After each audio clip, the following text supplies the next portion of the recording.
Let's learn how you can remove background in any photo on CapCut. So let us start by open our CapCut application. Now you want to go and select photo you want to remove background. So I selected this one. Now this will be your starting page, right? You want to select the photo and scroll a bit on this menu and click on remove background. So this option right here.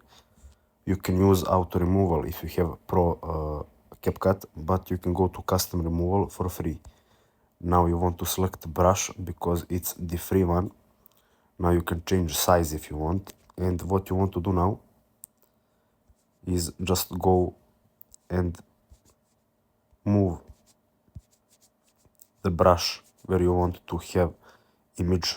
So unselected or unmarked position will be removed.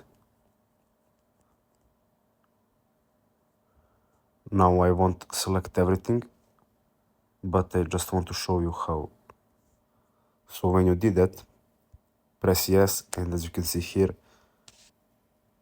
things we didn't want have been removed. So the only image remaining is this one that we selected with a red brush. Now you can just go back and export the image if you want.